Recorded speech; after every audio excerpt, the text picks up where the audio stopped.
Today's conversation includes mature topics about the adult film industry and legalized sex work and may not be suitable for all audiences. Although an important and educational conversation, listener discretion is advised.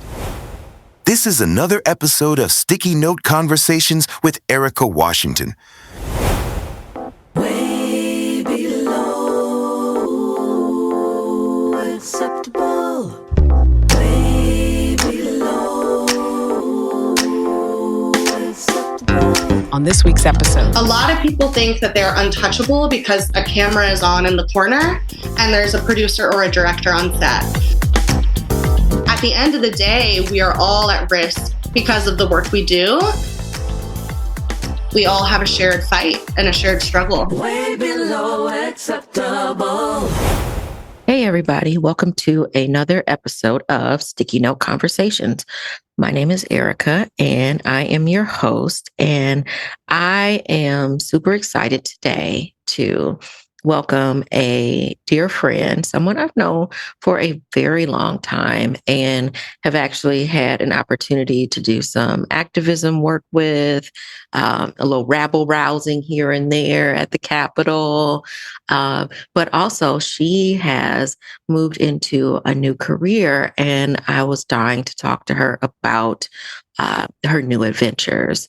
So I'd like to welcome Nina Nova to Sticky Note Conversations.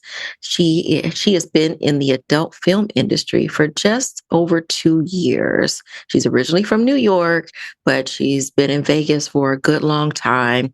And she's had a chance to break into the mainstream industry and curate and produce some of her own content. And recently, she's been nominated for 4 awards with AVN and XMA. So we're going to talk about all of that. We're going to talk about activism. We're going to talk about policy. We're going to talk about safety. We're going to talk about sex work. We're going to talk about the adult film industry and what that industry is like on the inside. And I think you'll enjoy this conversation. So sit back, relax, and welcome to Sticky Note Conversations. Nina, welcome. Thank you so much for having me. I'm so excited to be here and to get to chat with you and to reconnect.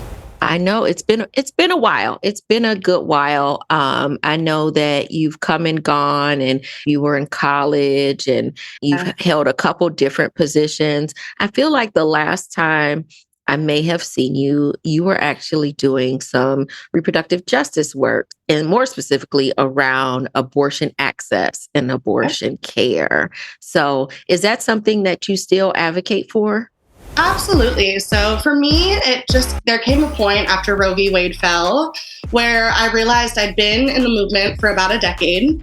I had been doing some of the frontline work on abortion access, and I just realized I was burnt out, and that the weight of the world felt like it was on my shoulders, and that it wasn't productive for me anymore. I was dreading coming to work.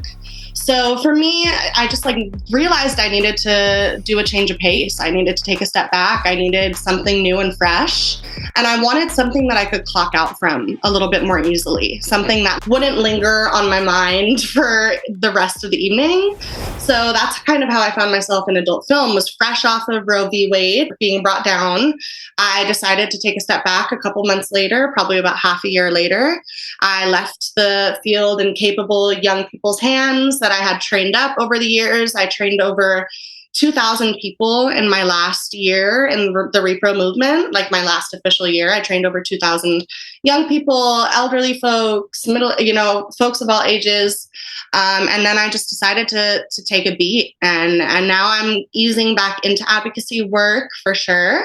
But yeah, I was definitely heavy in the repro world, heavy in abortion work and abortion rights. And then realized that I couldn't handle that weight of the world and I needed a minute, and I took it. And that is one of the biggest things I could advise young activists to do, is when they feel that need to take the break. So yeah, here I am. I don't think people realize how difficult advocacy work is, activism work can be. And I've said on a multitude of occasions that I didn't know that this job existed before I started doing it. I didn't know that I could advocate for a living and make ultimately a career out of it because, there's always something else to advocate for. And we never seem to get all the way there. It's always 3 steps forward, 2 steps back. And so, to be able to do this as a career is a privilege, but it is also very much a heaviness that you can't turn off. So I completely understand that. And I'm glad you brought that up. And so to transition from advocacy work into the adult film industry, where did that come from? Like, what was the deciding factor? You just woke up one day and you were like, you know what I feel like doing? I feel like getting nasty. Well, for me, it was a lot of things. So in college, I had been a cam girl already. So while I was doing advocacy work, not everybody knew, but some did. I was doing camming on the side. So I was doing live streaming. I was doing content. Well, tell us what that is so we know. Camming is so there are cam sites where girls will live stream, and you can basically have kind of like FaceTime, one-on-one private sessions with models, so cam models. So for me, I started off in a cam studio. Cam studios provide like little dorm room type rooms and spaces for you to cam out of with all the equipment, with technical support, like a break room, like a regular office. So I started off in a cam studio, but those cam studios are typically pretty predatory. They lock you in on contracts. They lock you in. They basically can have ownership over your camming persona if you don't read the contracts pretty carefully. So for me, I had started out at a cam studio when I was about 19 or 18, and I was always doing it part-time. It was always, the extra money. If I needed it, it was there. I went to the cam studio for a couple months, and then I took some time off, started camming from home. So for me, it was always something that was there, right? Sex work was always something that I could tap into if I needed a break, if I needed a little pick-me-up, some spending money. And it really did change and save my life from a young age, right? And there's a lot of controversy and conversation around young people under 21 in particular, 18 to 21, doing sex work. But for me, it was life-changing and transformative. So while I was doing advocacy work, I was camming. And then in June 2022, I got laid off again, So during COVID, I got laid off from one of my advocacy jobs. And then again right before I started in the adult film industry. And I just started to realize that I was working 2 jobs at the time. My other job was exhausting. I couldn't keep up with it. I wasn't enjoying it. And I was doing volunteering with this mutual aid collective called SWADE, which is the Sex Worker Aid Mutual Aid Network that's based out of Vegas. They provide micrograms and harm reduction supplies to sex workers in need in Vegas and throughout the country. So harm reduction supplies look like Plan B, condoms, Narcan, safe and clean needles, all types of different harm reduction supplies for sex workers. I've been volunteering with them for years. I had plenty of friends in the adult film industry. And when I told them that I had been laid off and I was looking for a change of pace, it was an immediate, what if you tried this? We think you could succeed and be good at this. And it was that belief that my friends in the industry had in me at that very beginning point where I had felt so beaten down. I had lost my job. I wasn't sure where I was going. They just believed in me, and they offered a new alternative, and it sounded fun and freaky and exciting. And I took it and I dove in. It took me about half a year to go full time in the adult film industry. But then by 2023, I was full time in the adult industry and really just hitting the ground running. And I haven't looked back since. Tell me what it felt like the first time of having to have sex in whichever form, whether it was intercourse or oral or whatever, on camera. Because in my head, and this is talking about me, somebody who's not done that, to hype myself up to do it and whatever it takes to do it and do it well, right? Because also, you got nominated for awards, so you're doing it well. So how did you get your mind right to do that? Yeah, there's a lot that goes into it, right? There's a lot of physical, body prep that you do, right? You're you're prepping, you're doing your little powder room session, your makeup, your hair, you're doing your hygiene rituals. So there's like a lot that goes into like getting into the mental state. For me, it starts with those routines. I'll put on my favorite playlist. Like I created this hype up work playlist with like Megan Thee Stallion and like Saweetie and Kehlani and all these like, you know, really badass babes. So I'll put on that kind of music. For the first time, there was a lot of jitters, but I was really lucky because my absolute first scene was a girl scene with an incredibly amazing ethical porn site that's run by lesbians, run by sapphic women, for sapphic women, and trans and non-binary people as well. They feature trans and non-binary people on their site too, but the whole crux of the site is sapphic content. So it's called Queer Crush. And that was my absolute first scene, which was with they call us alternative models. If we have like tattoos or piercings or like otherwise look like edgy, they call us alternative. So my scene partner was an alternative model. It was all femmes on set. It was like a super awesome crew of like people that I knew from the industry. And it was really easy to get into the mindset there and to just be surrounded by like-minded people. But that's not the absolute normal way that people get into this industry. Like working for an ethical porn site that's woman queer run is not, that was a privilege and a blessing for sure. So I feel like really blessed, and it was pretty easy that first time. But you know, when I got more into like the boy-girl scene, when I got more into the kink and fetish scene, it's definitely a different warm-up, right? Like now we're talking about like a group scene, maybe, you know, like 8 or 9 people. We're talking about some extreme things, like some extreme fetish, like getting into the mindset for those definitely was different as I developed myself in this career. But that first scene was like, oh my God, smooth like butter, because I got to work for this amazing company with amazing, you know, sapphic queer folk. And that felt awesome, which was a great way to dip my toe in. I want to go back a second. So I want to make sure that everyone knows what all the terms are, including myself. Sapphic. What does sapphic mean? I guess like the easiest way to equate it would be like lesbian. So sapphic equals lesbian, or like women loving, I guess, or femme loving, right? So sapphic content, I think sapphic content in the adult industry is different than lesbian content, because lesbian content in the adult industry is often more contrived. It's more forced. It's more for the male gaze, right? It's more for the men that are watching it than for the people that are doing it.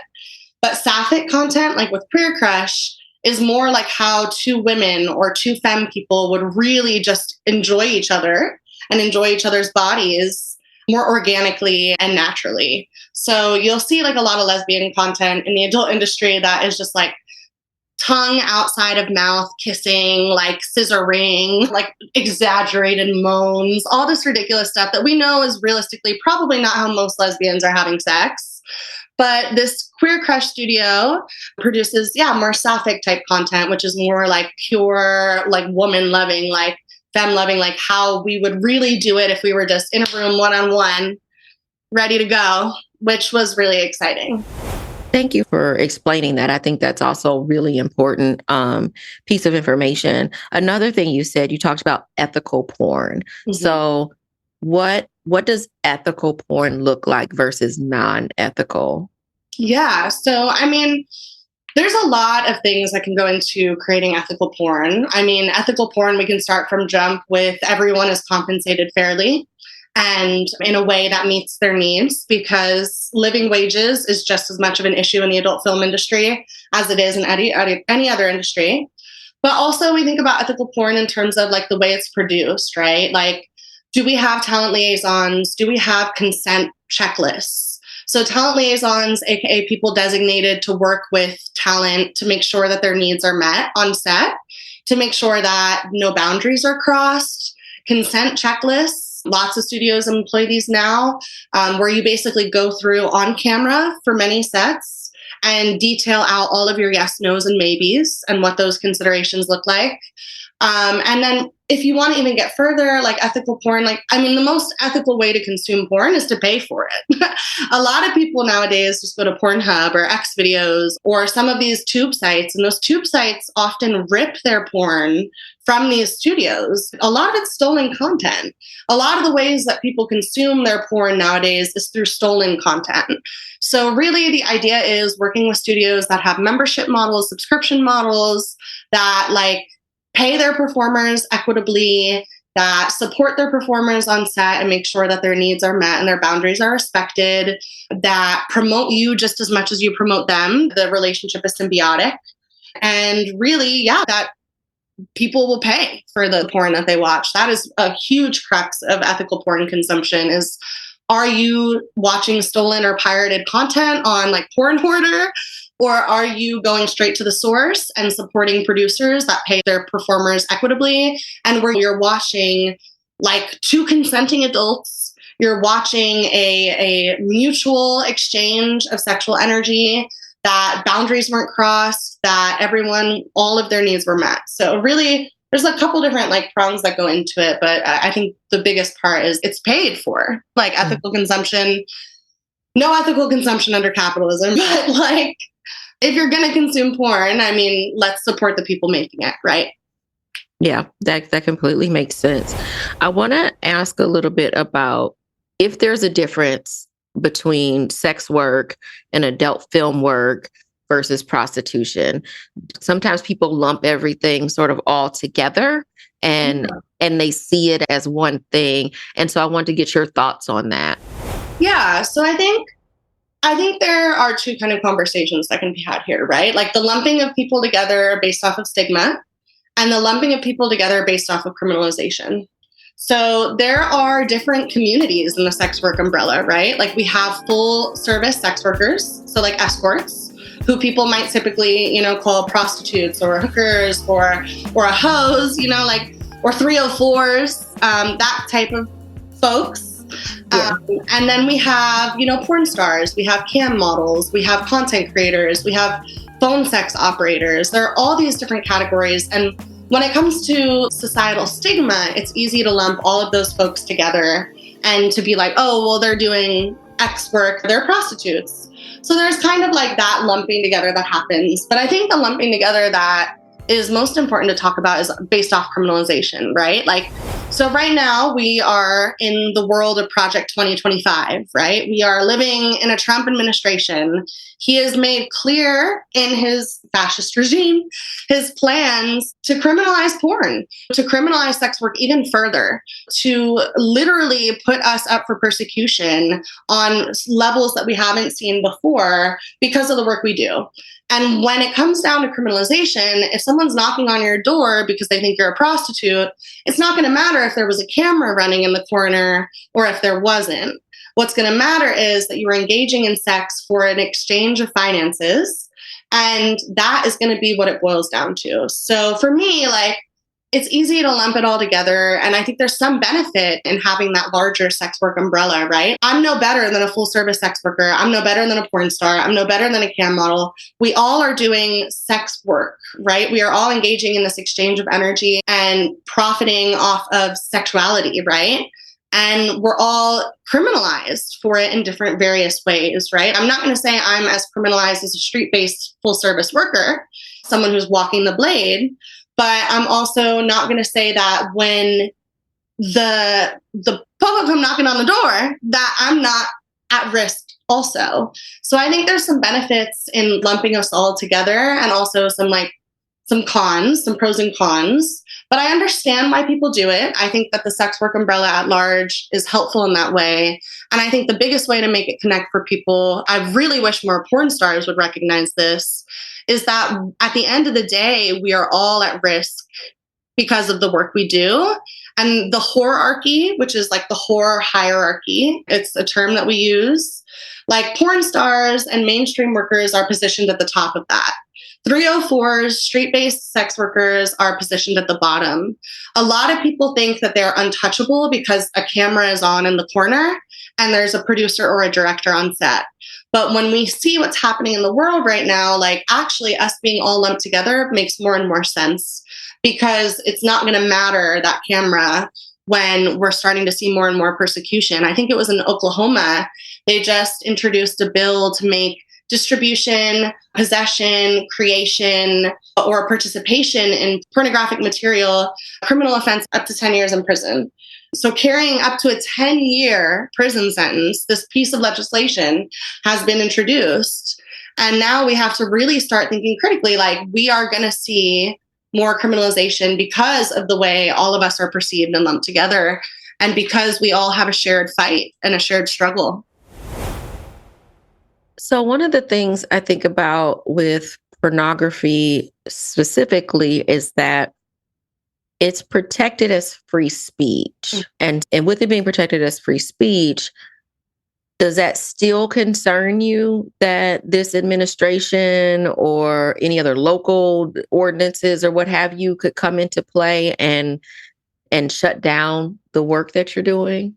Absolutely, it concerns me. So, I mean, we're seeing attacks on free speech writ large right now, right? Like, we're seeing attacks on gender identity, we're seeing attacks on online content, and we're seeing censorship in ways we've never seen before. But there are really great organizations in the sex work and adult film industry, like the Free Speech Coalition, and they do advocacy and legislative work on the national level to protect us, because they know, the Free Speech Coalition knows, that pornographic material is protected under free speech and should be as such. But we also know the reality is that there is no such thing as precedent anymore. There is our president, who does not care about precedent. And he is willing to do all sorts of wild things that we might not have expected. And I think that even though it's protected under free speech, we still have a rocky road ahead. Yeah. And then also being in Nevada specifically, even though neither Clark County or Washoe are technically places where prostitution is legal because of how the statute is written based upon population. Do you think that if you were to go outside of Clark County or Washoe, that like the island in the middle of Nevada would be the only protected place for all of it? You know, what's crazy is I actually did last year spend some time as what they call legal courtesans. So I went out to Pahrump and I actually worked at a brothel, a legal brothel, because I figured if I'm going to be doing this work, like I want to know all sides of it. I want to know all angles. And even though it's protected and regulated in Nevada, you would be just astonished to see what it actually looks like from the behind, from the back end. To work in a legal brothel, to even work legally, is really precarious and exploitative in a lot of ways. So like the legal brothels in Nevada, the ones that I know of take 50% of your pay, and they charge you daily rent, and you're not allowed to leave the facility at all in most cases. If you leave early before your tour is up, they can fine you up to $1,500, $2,000. Even your tips, they'll take 50% of your tips. If you were to get a Cartier bracelet, like a physical gift, a Cartier bracelet, $4,000, $5,000 bracelet, they would ask you to give them half of the financial value in cash for that tip if you work at a legal brothel. So it's amazing because even here where it's protected and you have all of these regulations and the ability to go out there to work, they're robbing you blind in many cases, right? It's like a legal pimp. What are the protections for workers in brothels for issues such as that? Because 50% does feel really high. 50% is incredibly high, and it can get even higher. Like if, for example, your client took their free transportation out to Pahrump, they'll take an extra $300 off of your rate. So now you're starting to understand why a lot of these folks in brothels are charging $3,000, $4,000 for a session, because they're not walking out with even half of it in many cases. So protections, there aren't many. It's not like we have a union in Nevada for legal courtesans. We do have like adult performer actress guild or actor guilds. So we have adult performer unions, but those wouldn't necessarily apply for full service workers.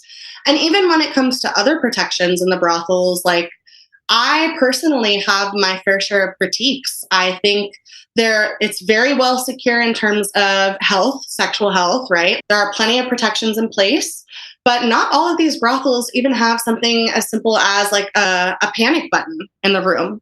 Not all brothels even have that, right? And security can be here and there, maybe not as present. You never actually meet security in my circumstances. I never met security. I never got familiarized with what the protocol would be if there was ever an issue. And there's just a lot of messiness that goes on in legal and regulated spaces that people don't think of, which is why so many people in the industry fight for decriminalization over legalization, because we want the ability to do our work and to be our own boss and to avoid legal pimps just as much as illegal pimps. And we found that in regulated places like Nevada, that is still just as hard. And, working as a legal courtesan, I've also worked independently. Like, I can't say that I would ever want to go back out to another brothel ever again for a tour. Like, my experience was so poor, and it was just a wild experience. I called it sexy jail because it felt like jails. It felt like jail. You got 3 hots and a cot. When you say a tour, how long did you have to be there? At least a week. But people usually tour about 2 weeks at a time. So I was there, I think, 8 or 9 days. And that's a long time to be away from pets, family, children, and to be stuck in a place where you're on all the time. You work a 12-hour shift. So you are getting bar calls at every hour of the night over the intercom. You have to go to the bar, you have to do your lineups, which, that's not that much of a problem, but it's just an exhausting experience to be stuck somewhere. You can't leave for such a long duration of time. And if you're not making money, you're hemorrhaging it. You're paying every day for your room rent. Whatever you do make, they're taking 50%. And you start to think, I could be working a minimum wage job in the city and make more than what I'm making in some cases. Some people do really well. They make $18,000 in a week. That's not unheard of. But it's also interesting when you look at the preferences of people that come into the brothels. For example, I lost out on one of my biggest bookings when I was at the brothel because the guy didn't think I was white enough. And he preferred whiter people. He preferred whiter girls. And it was a $20,000 booking that I lost out on because he preferred a whiter girl. And that is okay. That's admissible in a brothel. That's not discrimination. That's just admissible. I mean, it is, but, the dynamics and the politics of even the legal brothels are so fascinating and really shitty at times. But I mean, that is all part of what goes into the larger conversation around decrim versus legalization, for sure. Besides just decriminalization, are there any particular policies you'd like to see happen specifically in Nevada, since it's the only state where it's legal? What do you think would be helpful in the meantime? What policies could be that the legislature could put into place that would be helpful to folks who are currently working? I think first and foremost, it would be no arrest policy. If you pick someone up for soliciting, direct them to a community service or direct them to a nonprofit or direct them to a caseworker or a case manager that can manage their care and make it voluntary. Don't make it forced help, but stop arresting folks who in many cases are being trafficked. Trafficking and sex work go hand in hand. And the biggest people who are able to identify trafficking are consensual sex workers. We know what it looks like to do this work consensually. And if we were worked with more clearly, we could help identify trafficking victims. And I think one of the biggest issues we see in Nevada is we have some of the highest arrest rates for prostitution in the nation. I think we might have the highest arrest rate for prostitution per capita in the entire nation, which is crazy, given that we literally have it legalized in 70% of the land of our state. So it's just really interesting. I think the biggest thing is we need to cut down on arrests of consensual sex workers and of trafficked victims. We need to connect trafficked victims to social systems of care. We need to provide more county and government funding to nonprofits like the Cupcake Girls who are serving these communities. We need to see more funding being directed that way. And we need to see just like a less of a priority from the attorney general, from the sheriffs, from the police departments on picking up and booking folks who are perceived to be sex workers. It's just bonkers how bad it is out here. And I would say the same thing goes for even like casino security. There are many cases where Vice will work with casino security on the Strip. And there are many cases of sex workers who are working the carpets on the Strip, getting harassed, arrested, 86'd from all of these casinos. We just need, that can't be the priority. We have other priorities in the state, right? Like, we need to be prioritizing education. We need to be prioritizing public infrastructure, public lands, social systems of care, and support networks. And instead, we're investing how much money every year into arresting and booking perceived sex workers, sex trafficking victims. It's just bonkers. It sounds to me like, and correct me if I'm wrong, that the brothel work didn't feel like you had as much autonomy as the adult film industry. And so was that the main reason why you decided to stay in this space, because you do have autonomy? Yeah, I think for me, one of the biggest parts of sex work has been the autonomy and the agency and the just recognizing your own self-worth and standing in it.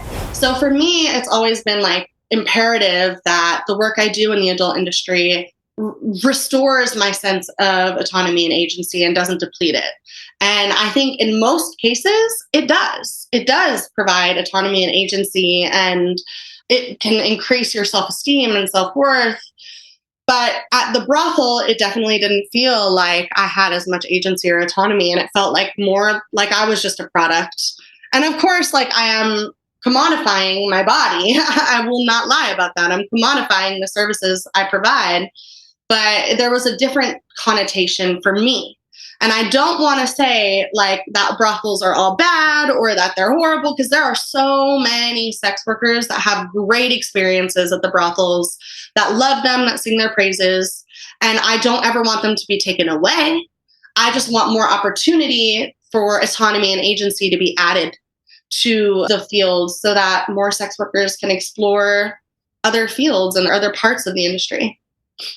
Yeah, it sounds like there needs to be some equity, certainly within the financial aspects of brothel work, and especially at 50%. But also, it sounds to me as though the panic button needs to be something that's mandatory in every room for safety for everyone, because that's how a brothel would get shut down, because something awful happens and there's nobody there to help. So I think that's something to highlight and that I think should be advocated for. Yeah, it's really interesting. And I wish more and more that we would see more unions of adult performers and adult stars and sex workers. And we've started to see it. We saw it in LA with the stripper strike. We saw strippers band together and strike to receive fairer wages and to receive better treatment. And it's not impossible. It is very realistic and within reach to unionize and to leverage our worker power. But I think that's a harder conversation in this industry because of the vulnerability that this work entails. And because it is so easy to cross the wrong person and to have that reverberate throughout the industry. So I think because there aren't protections, those moments are even higher stakes. And that's seen in your bookability, in your ability to land another gig. But I definitely think there is strength in numbers and strength in our worker power that we are missing. But I'm glad to see it be used and uplifted more, like the stripper strike. Today's conversation includes mature topics about the adult film industry and legalized sex work and may not be suitable for all audiences. Although an important and educational conversation, listener discretion is advised. I want to talk a little bit about safety. I feel as women or femme presenting people in general know that walking around on any given day at any given time can feel unsafe. So then you add walking at night or walking alone or just whatever. There's always these issues of safety, right? So then when you add on top of it being a star in an industry where people have seen you naked, so then they feel like they have an intimate knowledge of you. They feel like they know you, even if Mhm. they don't, and they think they can come looking for you or whatever that could look like. Did that concern you when you first started? And did people give you tips, or is that a part of the onboarding orientation from Yeah. like other folks who've been doing it longer, where they're like, hey, let me tell you X, Y, and Z, and tell me what that's like, and do you feel safe on a day-to-day basis? Yeah, that is such a great conversation. So I feel like there's this unspoken code in the industry and in the sex work community. Sometimes it's spoken, but there are a lot of times where people will come to us and be like, I want to get into the industry. Like, I want to do porn. Like, I want to do adult film. Tell me how. I want to know. A lot of us get irritated by that question, but there's almost a universal agreement that if someone comes to us to ask us how to get into this industry, we're going to share safety information. We're going to share information on how to keep yourself protected. We're going to share the warnings that you need to know, but we're not necessarily going to give you the play-by-play on how to be successful. But there is that unspoken code, I think, where a lot of us know that it can be really dangerous if you get into this industry and you have no prior understanding of the risks that come with it. Like, one of the first things I tell people when they're thinking about getting into this industry is like super basic. Are you prepared for your mother or your father to see what you've done? And if not, get prepared or get off the highway. You're going the wrong direction. That is the first like kind of safety or warning or consideration many of us will give. And then the next is, are you prepared for the possibility that a fan will see you in public? That a fan will come up to you, that a fan might look up your address, or what are the safety considerations you're taking in terms of protecting your digital privacy? Are you using a VPN? Are you using a PO box? Are you making sure that your personal social media is locked down? These are all safety considerations that need to be taken into account because, to be honest, this is a very vulnerable industry. And the fans that we have and the people that follow us do feel a sense of entitlement over our bodies in many cases because they are so intimately familiar with us. There is this sense that, oh, we're always available or we're always on demand because that's the persona that we have to present. And I've had experiences that, like, kind of gave me a glimpse into the dangers of this industry. Like, I had a fan who was pretty incensed and infuriated with me and a couple of my friends who created content together, and who went as far as to find one of our legal addresses to send a pizza with an intimidating delivery note that had her legal name on it, her mom's legal name, and he was sending us death and rape threats at the same time. So he was able to find her address, her apartment gate code, her building code, her legal name, her mom's name, all based off of what he could do on the internet. And that is a very real risk and a very real reality for sex workers right now. And for me, when it comes to the whether or not I feel safe on a day-to-day basis, like it is fluid. Before working full-time in this industry, it was also fluid, right? But for different reasons.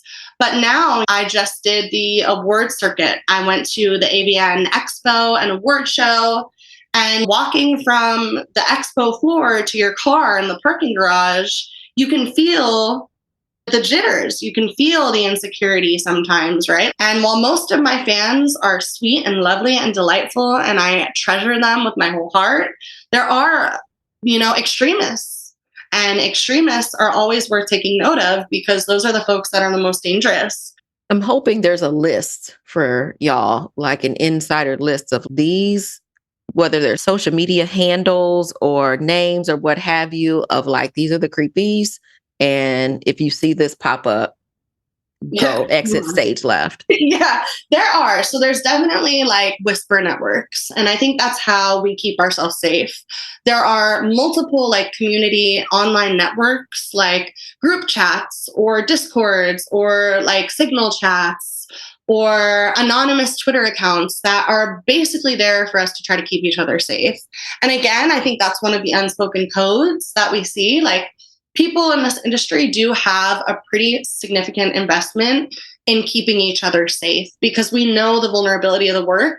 Even if you don't get along or you don't vibe with someone in this industry, it is rare that anyone's going to deny you safety information or withhold some warning that you need to know about who you're going to work with or a fan. There is a really close-knit feeling of like, we keep each other safe in this industry that I really, really value, that I haven't actually found everywhere. And even in advocacy, I haven't necessarily found in the same way. So it is awesome to be amongst a community that is willing to sometimes put their neck out and like really risk themselves just to keep their peers safe. You talked a little bit about folks needing to be prepared for their parents to see the work you're doing. How'd that go for you? That's a great question. So my mom knew I was a cam girl and she could swallow that pill easier, although it took her a while. I think the first thing I told my mom when I told her I was going to be working at a cam studio, the first thing she said back to me was, "Why aren't you running the cam studio?" She was upset I wasn't the boss. And I understood that because my mom comes from a different time. My mom had worked in like underground brothels in New York City back in the day. She had managed the brothels on the administrative end. So I knew she was coming from a different perspective. She was familiar with sex workers and with sex work. But it took her a minute to come to terms with the fact that I was going to be the product, not the person putting the product out. And when she finally got with it, she came around and she was so supportive, especially when she could see the money coming in too was a big thing. And now that I do adult film, it's been a harder conversation, right? Like, it's harder for my mom, I think, now that I do porn. I think, but she still makes an intentional effort to let me know that she's proud of me at every chance she gets, to engage as much as she can, you know, because there's not that much you can engage with as a parent when your child does this work. But what she can, she does engage with. She was so proud of my award nominations. She comes to industry events with me, like to networking events or bar events, or, you know, she's met some of my colleagues and she's still very involved. But I definitely think it's hard for her because she knows the vulnerabilities of the industry. She knows the costs that come with the industry, and she knows that it's taxing too, right? It's taxing like any job is, but it's taxing in a unique way. And I think for her, she worries. And I think that's the crux of it all, is the worry and the care. But it definitely is taking her a little bit more time to come around to the porn part. But I really value the work that she puts in to make sure that I know that she's proud of me, that she loves me, that she supports me, even if it's not the choice she would have made for me.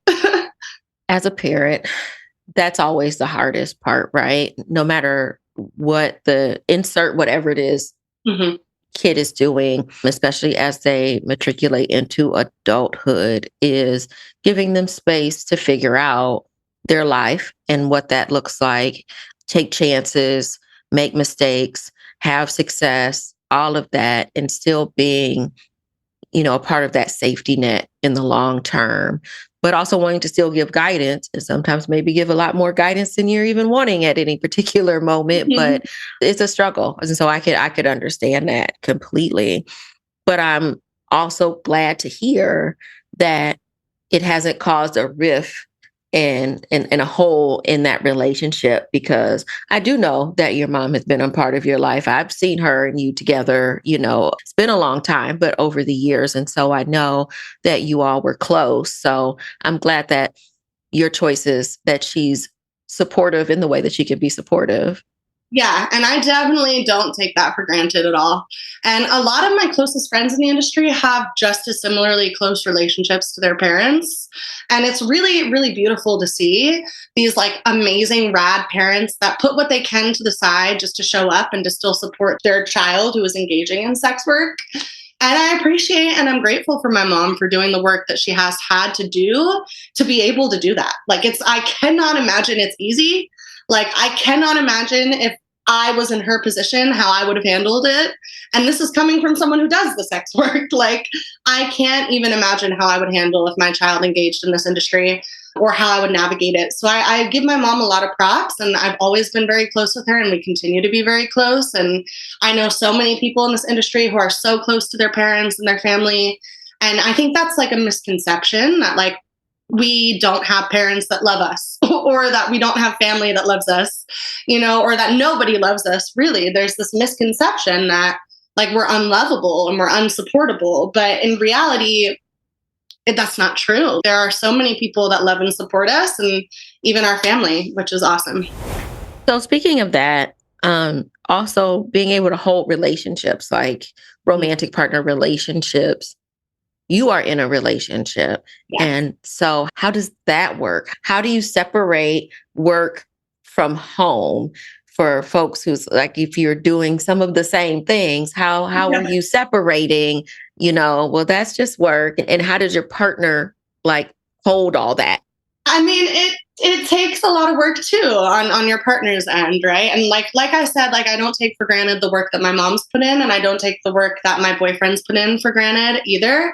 I'm glad that the boyfriend that I have now was very familiar with sex work before I met him. I was very upfront from the very first night I met him. I was like, I do porn. Is that going to be an issue? If it's an issue, I'm not pursuing this. Like, I'm not going to do it. And that's how a lot of us have to be in this industry, is like real forthcoming and hop off at the first stop if there's any sign of trouble. Like any red flags, like you don't want to have to deal with that. Like I've known so many people in this industry who've had partners who put all of these rules and conditions on their work. You can't do any scenes with men, or you can only do scenes with girls that I agree with, or you can only do scenes with me. You can only film with me. Or I don't want to see you for a day after you do a scene because I'm grossed out by it, or all of these different things. But with my boyfriend, he's able to compartmentalize it too, right? And I compartmentalize it as well, right? Like when I go to work, I'm Nina Nova. When I come home, I'm me. I'm just me. And for me, those are two very different people that have a lot of overlap. The Venn diagram is large. But because I'm able to hold that persona, right? Like Nina Nova is who I am when I do this work. It makes it easier for me to navigate personal relationships because then I'm just me.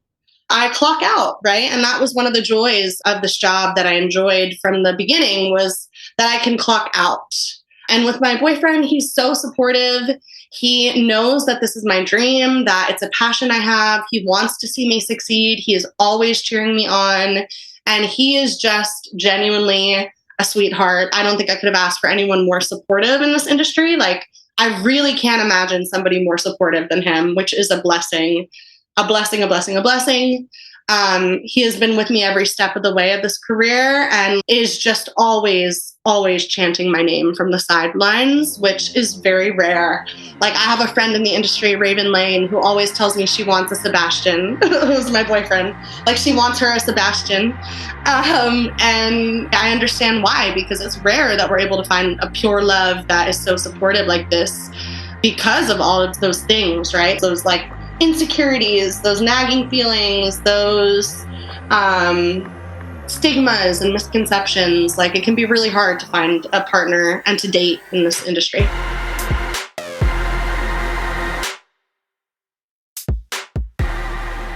How do you stay safe STD wise? I know that there's a lot of testing that has to happen, but also if the folks on set have to test, but then if you have partners, then you have to make sure they're tested, but also making sure they are monogamous or what have you, or that they are using protection, because that's a domino effect, right? All you need is one person to be doing something they ain't got no business doing to then bring it back to everybody else, right? So that's how STDs get passed around. So how can you stay safe? Yeah, so there are a lot of like, again, kind of like unspoken rules that we have in this industry when it comes to engaging in personal sexual relationships. Like there's an expectation that if you're engaging in recreational sex, that the person you're engaging with is tested, that you're using protection, and that you're not on a test at the time, like that you're not sleeping around, quotation marks, and then going to work like 2 days later.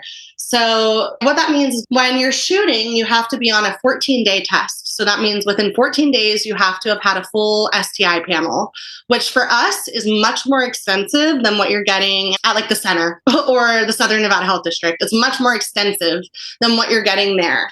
So we do throat and rectal swabs.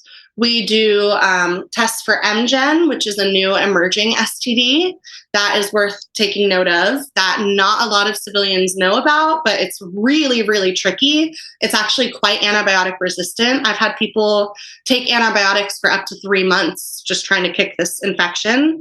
We test for trichomoniasis, we test for HIV, syphilis, chlamydia, gonorrhea. But even with all of that testing, things still happen. I think I was in my first month of the industry and I had done a couple shoots and I tested again to go back to work. I had not had any recreational sex, but I tested positive. I popped for chlamydia. So it's not like we can't let it be so stigmatizing that we don't talk about it. It happens. STDs are real. It's a occupational hazard in our case. But with our testing every 14 days, with making sure the people you're recreationally sleeping with are also testing and also using barriers and condoms and dental dams and all sorts of protective materials, there are ways to mitigate the risk. And since that first bout with chlamydia 2 years ago, I haven't tested positive again since. So I've been negative every single time, which is what, like 45 tests or something, 47 tests that have been negative. So there's a lot of things we do to keep ourselves safe in this industry. And the testing is critical. And the open communication with partners and making sure that they're tested is critical. And sometimes we see mini epidemics in the industry. There'll be clusters of STD transmission. And then we'll do what we call production holds. So when I got chlamydia 2 years ago, we had a production hold nationwide. So what that meant is they saw chlamydia rates spiking in the industry because they keep track. There's this nonprofit called PASS, which is our certified health board and like overseers, basically. Like they oversee all things health related for us. They saw a trend that STDs were on the rise, that chlamydia was on the rise, and they shut down production for 2 weeks. And everyone got tested, everyone got treated, and then we resumed production 2 weeks later. But it's really that like proactive action, proactivity, like keeping an eye on trends, being really communicative with your partners, both on set and off, and keeping up with that 14-day testing cycle, and then having faith in PASS and the industry's leading health experts to guide us when those things do happen. And adult film stars, do you all have agents and like management you use? Yeah, we do. So there are a variety of agencies and management companies. I've worked with one and I've worked with a couple management companies, but I'm self-booking. So what that means is I don't have an agent getting all of my gigs. I don't have a PR team. I don't have a manager managing my OnlyFans. I'm entirely like self-run, which is rare actually in this industry, that you are able to get to the level of award nominations and be self-booking. So I don't ever take that for granted either. But yeah, for me, agencies are a little bit more old school. They're a little bit more, they're looking for who they believe would be successful in mainstream maybe 10 years ago. They haven't necessarily caught up with the rest of the world in the industry. And a lot of them think if you have tattoos or if you have piercings or if you don't do like racial fetishization work or anal play all the time, that like you're not going to be successful. I've had those things told to me, that if I continue to get tattoos, if I don't do racial fetishization work, and if I don't do anal, that I will never be successful in this industry. I've been told that by an agent. So like these agents, like if you can find one that believes in you and that is respectful and safe and vetted, then it's awesome. They'll get you the work, they'll put you on, they'll do it all. But for me, I have found a lot of really I've been able to build my self-worth even more just by self-booking, by being able to prove to people that I can do it myself. And it's not easy, but it's been like an awesome journey to do it by myself. Why do you think you've been able to reach the level that you have and become award nominated without the traditional agents and management and all of that, and just to be a self-booker? How do you think that happened? I think for me, I was really blessed in who I knew at the beginning of my career. I was really, really blessed to be surrounded by people who wanted to help me succeed, which is why I'll never say that I'm self-made. Like, I will never, ever, like, if you hear me say that, slap me. Like, I am not self-made. I self-book, but I'm not self-made. It took a lot of people sticking their necks out for me and like vouching for me and putting me on and teaching me for me to get to where I am today. And I think it's because of those like people that, you know, put their hand out and lifted me up that I was able to get this far. But beyond that, to give myself some more credit, I think it's like my resiliency and my ambition and my dedication. Like, I am so persistent in this industry, and you have to be persistent. I will literally message directors once a month, every month, once a month, like clockwork, just letting them know my availability, letting them know I have interest in working with them. I have spreadsheets full of directors and producers that I need to contact. I have notes on my phone with PAs that I need to follow and connect with, and other performers that I need to work with. I think a lot of it is just the persistency and the self-belief. If you don't believe you can do it, you're not going to be able to. And if you're not persistent in it and you don't keep showing up and you're not consistent, then you won't. You just won't. After you started talking, then I said, what did I ask her that question for? I know this girl also has a marketing background. You have a marketing background, so you know how to market other things. So in policy, then you know how to market yourself. So I can market this. Asked and answered. Before we go, I want to ask you, you said something earlier about like, this is your dream, like you're living your dream. Tell us what that means, because I think folks might hear that and think her dream is to be in porn. Mm-hmm. Like, why would she want to be in porn? How is that someone's dream? So I really want you to be able to tell folks, like, what does that look like and why? Why be an adult film star? This is such a great place to kind of like come to a conclusion on. I think for me, there's so much that goes into this career that people don't even notice. There's financial freedom. Like, I can make what I used to make in 2 weeks in a day now, which is crazy. It gives me the chance to build my own schedule. I can take time off. If I get burnt out, like, I've taken a month off, and that is something that is a blessing. It gives you autonomy and agency. Like, you really are in control of your business, your brand. You're in control of your body. You're in control of what you're doing. It's empowering. To me, it's really empowering. Like, I don't think I saw myself as powerful and beautiful in the way that I do now until somebody paid me for being powerful and beautiful for the first time, which I know that's like tricky. But I think that gave me some level of like soul level affirmation, like that, oh, wow, there are people out there that will just pay me to be me. And that is powerful and awesome and fiery and ferocious.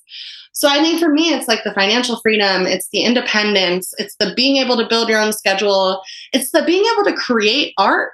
Like, it's art at the end of the day. Like, I get to create my own scenes, produce my own mini films. Like, it might not be Hollywood. Like, I always used to tell my mom I was going to be on Broadway, but I ended up on Brazzers instead. But you know what? I'll take it. Like, I still get to create art at the end of the day. And I get to provide entertainment to people who are maybe tapping into different parts of themselves that they never knew even existed. I get to help them explore their fantasies. I get to help them do that in a safe way.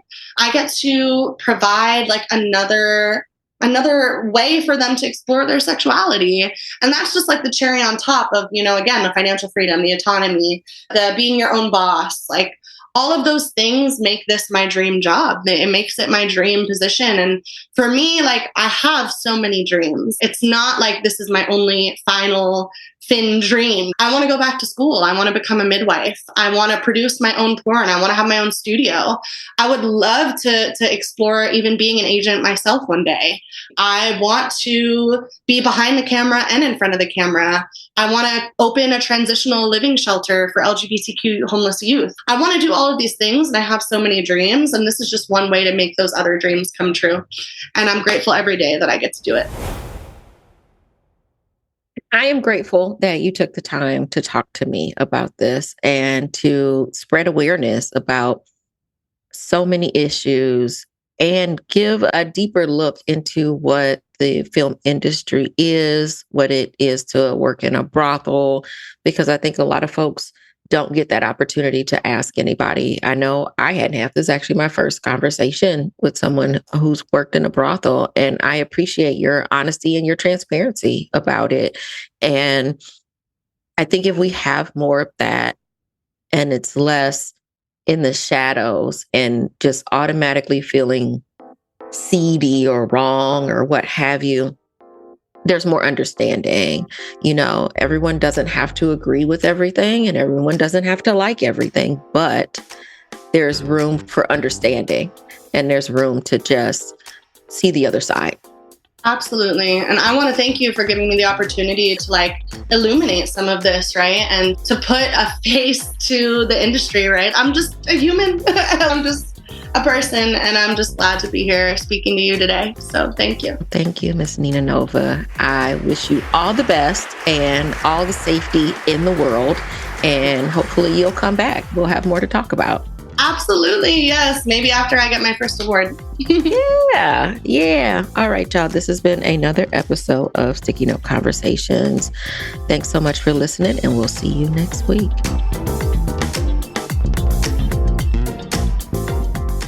Thanks for listening to Sticky Note Conversations with Erika Washington. Hosted and executively produced by Erika Washington. With editing by Black Gypsy LLC and Simone Endress. Special thanks to KUNV 91.5 in Las Vegas. This show is powered by Make It Work Nevada, a project of Tide's Advocacy. And a special thank you to Grove GT Teague and Eno Savad, who made our new theme song, Way Below Acceptable.